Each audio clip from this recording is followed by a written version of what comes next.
नमस्कार। Social media का ज़माना है और ऐसे में फेसबुक, इंस्टाग्राम, यूट्यूब और बहुत सारे जो ऐप हैं सोशल मीडिया के, उन पर बहुत सारी बातें होती हैं, वीडियो बनते हैं, चैटिंग होती हैं और संदेश भेजे जाते हैं। लेकिन उसमें कुछ नुकसान भी हो जाए, यह भी कोई सामान्य बात नहीं है, क्योंकि नुकसान काफ़ी सारा हो रहा है।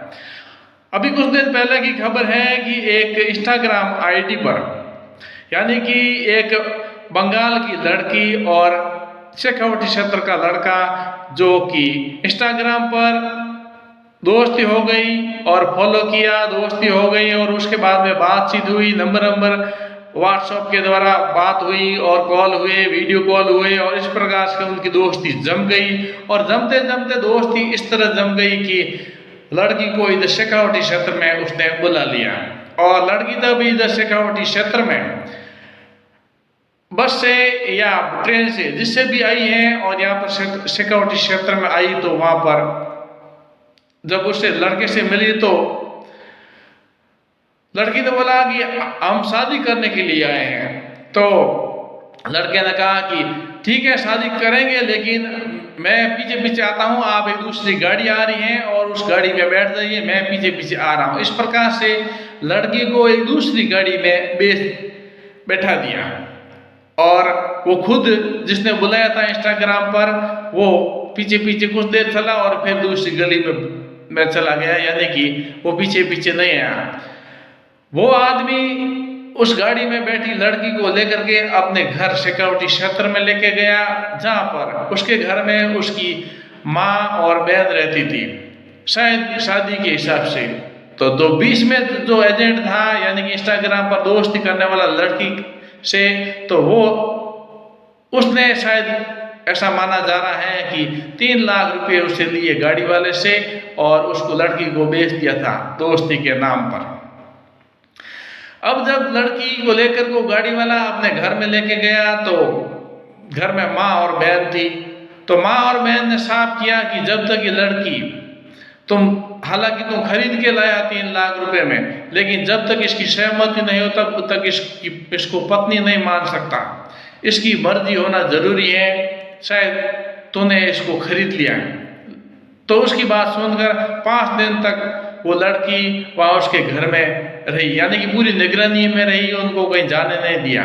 लेकिन एक दिन जब मौका मिला तो 5 दिन बाद में लड़की वहां से भाग निकली और भाग करके वो कोई बस पकड़ ली और पकड़ करके बाहर दूसरी जगह आ गई। लेकिन उसको डर था कि बेचने वाला भी उसको ढूंढ सकता है और खरीदने वाला भी ढूंढ सकता है, इसलिए उसने कोई पत्रकार से पहचान की और 2 जने पत्रकार मिले और उन्होंने उस लड़की की मदद की। उसने सच्चाई बताई कि मेरे को इंस्टाग्राम पर इस तरह से फंसाया गया और दोस्ती की गई और फिर उसने मेरे को बेच दिया।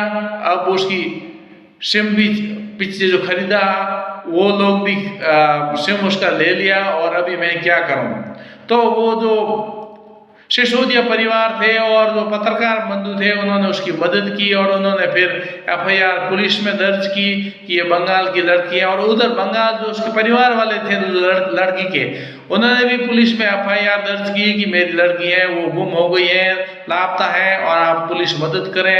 और ऐसा पुलिस संपर्क किया तो पुलिस वहाँ नंबर दिया, तो फिर यहाँ की पुलिस में भी एफआईआर थी। दोनों एफआईआर जब ऑनलाइन मिली या किस तरह से पुलिस में बातचीत हुई, तो लड़की के घर वाले भी आए और फिर उनको 4-5 दिन वहाँ पर जो सिसोदिया परिवार उन्होंने रखा और लड़की को जब तक उसके घर वाले नहीं आए, और आने पर फिर उनको घर वालों के साथ में सुपुर्द कर दिया गया।